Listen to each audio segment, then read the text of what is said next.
श्रीमन नारायण श्री राधे। आप सभी भक्तों का हमारे चैनल में हार्दिक स्वागत, अभिनंदन और वंदन है। कुछ दिन पहले ही हृदय के पास अजीज व्यक्ति के द्वारा हमसे एक प्रश्न किया गया था कि अपने YouTube चैनल पे प्रदोष व्रत के बारे में डालें। आप विश्वास मानिए, आपको एक बात बताऊं, दुनिया जब बढ़ जाती है तो दुनिया मानती है कि वो बढ़े हैं, वो गति कर रहे हैं, वो शिक्षित हैं, वो पढ़े लिखे हैं, लेकिन अपने घर के व्यक्ति नहीं मानते। क्यों? क्योंकि एक बात कही जाती है, गांव की कहावत है, घर की मुर्गी साग बराबर। लेकिन जिन्होंने कहा था कि प्रदोष व्रत के बारे में आप डालिए, सबसे उत्तम डालेंगे, वो बहुत अजीज हैं और हृदय के पास हैं। थोड़ा देर हुआ, इसके लिए क्षमा। लेकिन आज आइए हम आप प्रदोष व्रत के बारे में जानते हैं, क्योंकि आज अभी विगत कुछ क्षण पहले ही हमें फ़ोन आया कि प्रदोष व्रत कल हम करना चाहते हैं, क्या विधान है। तो याद आया कि अच्छा, चाचा जी ने भी कहा हुआ था। तो आइए हम विशेषकर प्रदोष व्रत के बारे में जानते हैं। और आप सभी भक्तों से विनम्र निवेदन है, हमारे चैनल को लाइक, सब्सक्राइब, शेयर जरूर करें, जिससे हमारा मनोबल बढ़ा रहे और वीडियो के अंत तक अवश्य बने रहे। हो सकता है आपको अंत तक प्रदोष व्रत में क्या विशेष करना है जिससे कि आपको फल प्राप्त हो, ये आपको मिल पाए, इसीलिए वीडियो के अंत तक बने रहिएगा। देखिए, प्रदोष व्रत में बड़ा दोष चल रहा है क्या कि लोग मानते हैं कि द्वादशी युक्त त्रयोदशी हो तब प्रदोष रखें, कि त्रयोदशी युक्त चतुर्दशी रहे तब प्रदोष व्रत रहें, क्योंकि इस दिन दो व्रत रखे जाते हैं, एक प्रदोष व्रत, एक मास शिवरात्रि। तो उस लोगों को संशय है कि मास शिवरात्रि कब रखें और प्रदोष व्रत कर रहे हैं। देखिए, प्रदोष व्रत स्कंद पुराण से लिया गया है। तो स्कंद पुराण में देखिए ना, मैं सब लिख कर रखा हूँ, कोई चीज़ आपके पास कोई चीज़ गलत ना जाए। लेट इसलिए हुआ कि इसको विधि विधान से जानने का प्रयास किया गया कि आप लोगों के पास जो भी जाए वो सही जाए और सटीक जाए, जिसके करने से आपको फल प्राप्त हो। नहीं तो चैनलों पे तो अतिशय ज़्यादा वीडियो बने पड़े हैं। तो आइए हम प्रदोष व्रत के बारे में जानते हैं। आपको हम उलझाएंगे भी नहीं, लेकिन वीडियो के अंत तक बने रहें। ये स्कंद पुराण से लिया गया है। स्कंद पुराण में साफ तौर पे लिखा गया कि प्रदोष व्रत कब रखना है। प्रदोष व्रत उसी तिथि को रखना है जिसके सायं काल में त्रयोदशी तिथि पड़े। क्यों? क्योंकि प्रदोष व्रत सायं काल को करना चाहिए। प्रदोष व्रत का पूजन कब होता है? सूर्य अस्त होने से 48 मिनट पहले और सूर्य अस्त होने के 48 मिनट बाद प्रदोष व्रत का पूजन करना चाहिए, ना इसके ज़्यादा पहले ना इसके बाद। प्रदोष व्रत करने का कोई फल नहीं। तो स्कंद पुराण कहता है इस समय त्रयोदशी तिथि हो। ऐसा न हो कि इस समय त्रयोदशी तिथि आपके समीप न हो। त्रयोदशी तिथि इस घंटे में होनी चाहिए, तब आप प्रदोष व्रत रखेंगे। और आपको विशेष बताता चलूं कि प्रदोष व्रत सर्वप्रथम माता रानी पार्वती ने भी किया है।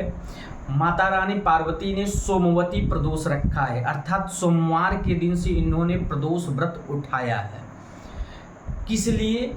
पति और कामना पूर्ति के लिए। उसी प्रकार से कथा और चलती है कि इसको चंद्र देवता ने भी रखा है, तो इन्होंने भौमवती प्रदोष व्रत रखा है। क्यों? क्योंकि भौमवती प्रदोष व्रत रखने वाले को रोग से मुक्ति प्राप्त होता है। देखिए, हम आपको एक बात विशेष बताते चलें। प्रदोष व्रत एक ऐसा व्रत है कि अलग अलग दिन से उठाया हुआ प्रदोष व्रत अलग फल प्रदान करता है। जैसे देखिए, लिखा है ना, रवि प्रदोष, रविवार के दिन से प्रदोष उठाना, तो रवि प्रदोष को भानु प्रदोष के नाम से भी जाना जाता है, ठीक ना।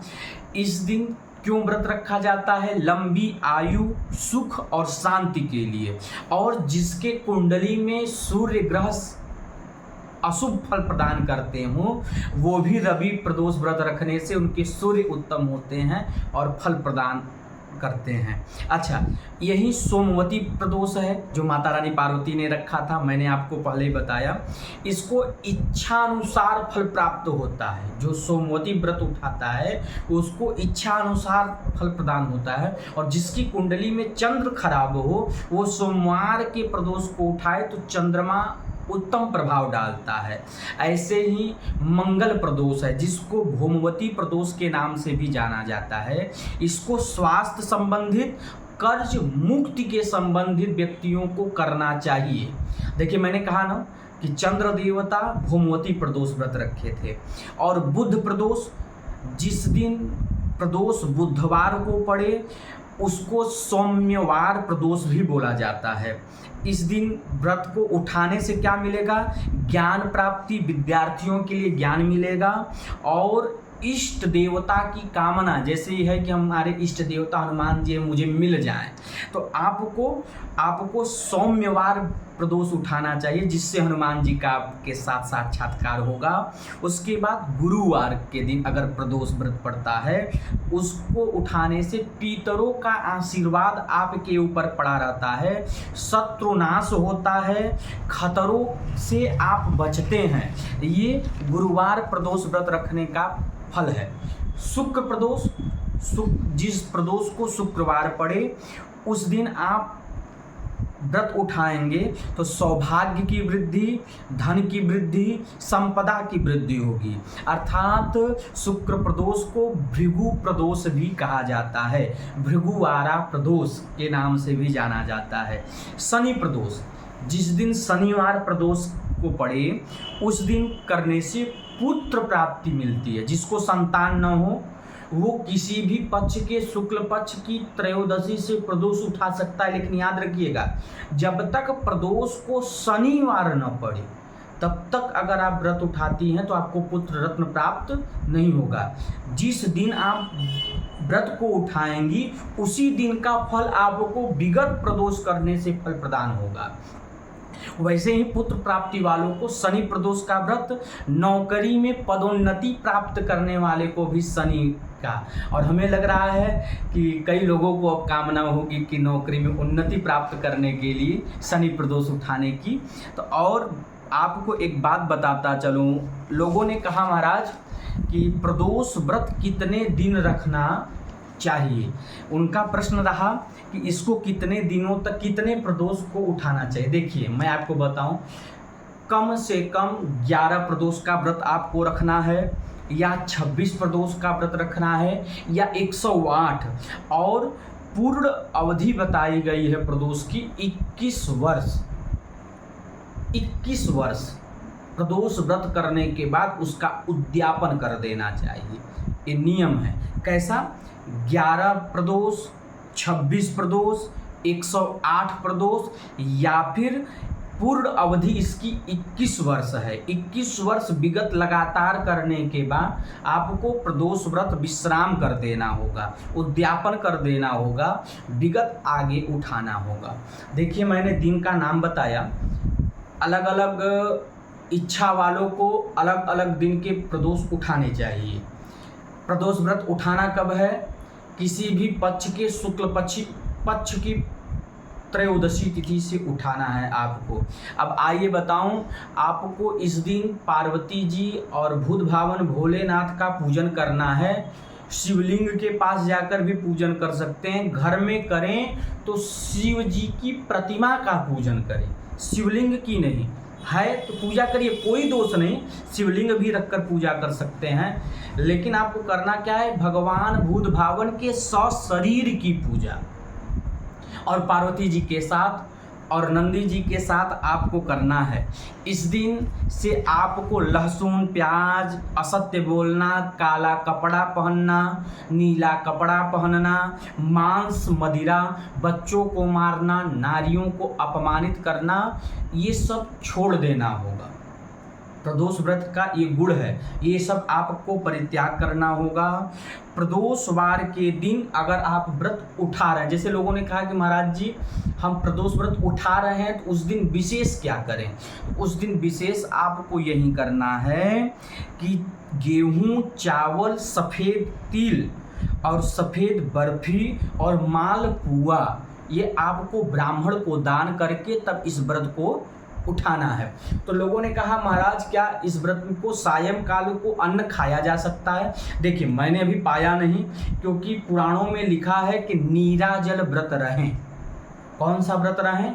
नीराजल व्रत रहें। अगर नीराजल व्रत नहीं रह पा रहे हैं तो शास्त्र कहता है पूजन के बाद फलाहार पे रहें। किस पे रहें? फलाहार पे रहें, क्योंकि मैंने पहले ही बताया ये स्कंद पुराण से लिया गया है। स्कंद पुराण में नैवेद्य खाने की कहीं परंपरा नहीं है, अभाव में शास्त्र पुराणों में लिखा गया कि अगर आप रोगी हैं, आपसे रहा नहीं जा रहा, तो आप खीर बनाकर खाएंगे। क्या बनाकर खाएंगे? खीर या कोई एक अन्न गेहूं का बनाकर खाएंगे, या फिर वो साफ तौर पे कहता है हरे मूंग को खाना है। आपको क्या खाना है? हरे मूंग को खाना है। इस दिन आपको श्वेत वस्त्र पहनना है, पीत वस्त्र पहनना है, रक्त वस्त्र पहनना है। इसमें से जो भी वस्त्र आपको सुलभ समझ में आए वो पहनना है। इस दिन भगवान भूत भावन भगवान का पूजन करने से पहले रुद्राक्ष का माला गले में धारण करना होगा और अशौच से बचना होगा। यज्ञोपवीत धारण करना होगा। जो जिस अवस्था में होगा यज्ञोपवीत धारण करेगा। अगर नारियां होंगी तो यज्ञोपवीत धारण नहीं करना है, वो ऐसे ही सौभाग्यवती हैं। अच्छा, लोगों ने कहा महाराज इस दिन क्या न चढ़ावें। देखिए मैं आपको विशेष बात बताऊं, सिंदूर, हल्दी, तुलसी, केतकी, नारियल का जल, ये कदापि उस दिन भगवान भूत भावन भगवान को आप समर्पित न करें। माताएं पार्वती जी को सिंदूर लगा सकती हैं, लेकिन बकिया शेष चीज़ें उस दिन न चढ़ावें। ये आपको चढ़ाना नहीं है। ये नीराजल व्रत का प्रावधान है। इसका पूजन पूर्व दिशा की तरफ या उत्तर दिशा की तरफ ही बैठकर करें। पश्चिम की तरफ न करें, दक्षिण की तरफ न करें, पूर्व और उत्तर की तरफ बैठकर ही भगवान का पूजन करें। आइए जानते हैं इसका विशेष प्रावधान। प्रावधान क्या है? इसमें ऐसा क्या करें विशेष जिससे आपको फल प्राप्त हो। देखिए इस दिन जब प्रदोष व्रत रहें तो भगवान को विशेष कुछ चीज़ें चढ़ाएं। जैसे क्या? गन्ने का रस, गुड़, ठडाई, एक मिठाई बनता है ग्रामीण क्षेत्रों में, ठडाई, इसको बनावें। सफ़ेद मिठाई खिलावें, खीर, हलवा, पूरी, मालपुआ, सफ़ेद बर्फी, गेहूं, चावल, सफ़ेद तिल से भगवान का पूजन करें और विधि विधान से इनको हरा उड़द भी चढ़ावें। इस प्रकार से पूजन करने के बाद आपको भगवान कहते हैं नंदी देवता को जल और दुर्वा चढ़ावें। नंदी देवता जो हैं उनको जल और दुर्वा चढ़ावें। और उस दिन विशेष, देखिए अब हम आपको विशेष, हमने कहा ना कि वीडियो के अंत तक बने रहे, हो सकता है आपको बहुत कुछ मिल जाए। क्या? प्रदोषवार के दिन लोगों ने कहा कि भगवान को हम साक्षात छू नहीं सकते, तो हम पुराण कहता है कि इस दिन आपको एक काम विशेष करना है। क्या? जीते जागते नंदी भगवान के पूंछ को स्पर्श करना है और सींग को स्पर्श करना है और माथे लगाना है। पूंछ से अपने सिर पे 5 बार हवा देना है। ये पुराण कहता है। भगवान नंदी को जल और दुर्वा खिलाने के बाद उनके पूंछ को पकड़कर अपने सिर पे 5 बार फेरें और भगवान के सींग को दबाकर आशीर्वाद लेवें, जिससे कि आपकी सारी मनोकामना पूर्ण होगी। और विशेष जिसको अतिशय ज़्यादा फल प्रदान प्राप्त करना हो, भगवान से प्रदान कराना हो और अपने प्राप्त करना हो, तो क्या करना है? सत्तू की रोटी चौकोर बनानी है। कैसी बनानी है?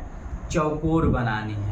उसमें घी का लेपन करना है और घी का लेपन करके 5 गुड़ रखकर भगवान भूत भावन को समर्पित करना है। और अगर कुछ खाना है तो यही सत्तू की एक रोटी और वहीं 5 गुड़ के साथ आपको फलहार के रूप में पूजन करने के बाद प्रसाद को धारण करना है। और विशेष देखिए ना, इसमें ये सबसे मूल विशेष है। क्या? कि प्रदोष व्रत रखने वाले व्यक्ति को जहाँ भगवान का पूजन आप कर रहे हो, 5 बत्ती को मिलाकर 1 बत्ती निर्मित करें। 5 बत्तियों को एक में लंबी बत्ती को मिलाकर निर्मित करें और उस बत्ती को रक्त से या श्वेत ही रहने दें, कोई दोष नहीं। अगर करना हो तो लाल चंदन लगाकर उस बत्ती को लाल कर सकते हैं। 5 बत्ती का मिलाकर 8 दीपक तैयार करें शुद्ध घी का, और भूत भगवान के पास 8 दिशाओं में उस दीपक को जलावें, मतलब चार कोनों में और 4 दिशाओं में 8 दीपक जलाने के बाद आप पूजन पाठ और भगवान की स्तुति ओम नमः शिवाय मंत्र या महामृत्युंजय मंत्र का एक माला जप करें, जिससे कि आपकी मनोकामना पूर्ण होगी। और अगले दिन उसी उड़द को खाकर व्रत को तोड़ें। जो उड़द भगवान को चढ़ाए होंगे वो अगले दिन सुबह सूर्य उदय होने पर उसी उड़द को खाकर व्रत को तोड़ें। ऐसे प्रदोष व्रत को रखने वाले की सारी मनोकामना पूर्ण होती है, और सोमवती व्रत सारे मनोकामनाओं को पूर्ण करती है। तो आप सोमवार ऐसा प्रयास करें कि सोमवार से प्रदोष को उठाएं, जिससे मनोकामना पूर्ण हो। अब अगले वीडियो में हम जानने का प्रयास करेंगे कि प्रदोष व्रत का उद्यापन कैसे करें। धन्यवाद। श्रीमन नारायण, श्री राधे। आप सब हमारे अंत तक वीडियो पे बने रहे। लाइक, सब्सक्राइब, शेयर अवश्य करें, जिससे मेरा मनोबल बढ़ता रहे और आप लोगों के सामने ऐसे ही विगत आते रहें। श्रीमन नारायण, श्री राधे।